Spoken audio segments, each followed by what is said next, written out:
India and the Field Museum presented the idea of India, imagination, attachment and diaspora at the Field Museum in Illinois. Here's the story. The Indo-American Heritage Museum promotes understanding and engages with communities to document their history, celebrate their heritage and preserve and share the contribution of Indian Americans towards building of America. The event had panelists that shared their personal concepts of India and engaged the audience in a lively exploration of what defines India for each one of us. India is a complex country, and the ideas that we as people in the diaspora hold about it are even more complicated. They change over time and shift depending on our geographic location, our own shifting identities, and our social, cultural, and political interests.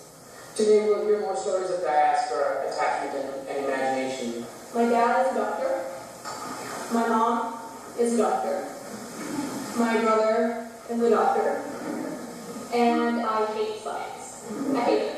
If it's any indication to you of how much I was meant to stay away from anything science related, I always felt this subtle pressure to be a doctor or go into medicine, or, as my mom would say, at least be an engineer.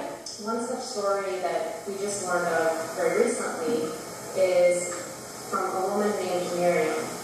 Now, Miriam lived in a senior housing unit on the north side of Chicago, in a Chicago Housing Authority, basically public housing senior apartment. So you can know from that description itself, there were certainly challenges with her living situation.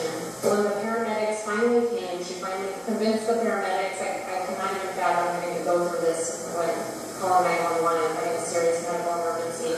The paramedics continuously asked her for photo identification, kind of were trying to get at whether she's a citizen or not.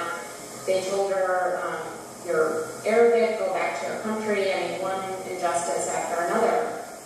And she knew, she kind of wanted to contradict them and explain her actual country of origin and her actual religion, but she knew that didn't really matter. She knew it was wrong for her to be treated like that, regardless of where she was actually from or what language she spoke or what her religion is. It's slightly different perspective from what someone who may think is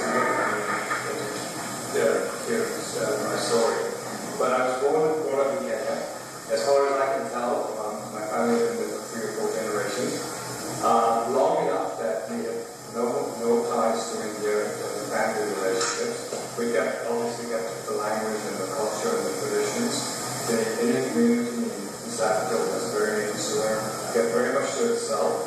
And as a result, when Kenya received its independence from Britain, the Indian community was in a very bad spot because the locals have seen the Indians as being allied to the British, who they hated, and the Indians controlled a lot of the economy.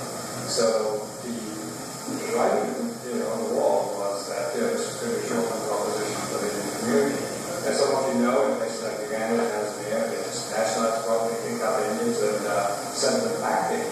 So growing up in post-independence Kenya, the thought was this is going to be the next shoe to drop, more likely to go forward and stay back. Well, that's it for tonight's edition of Community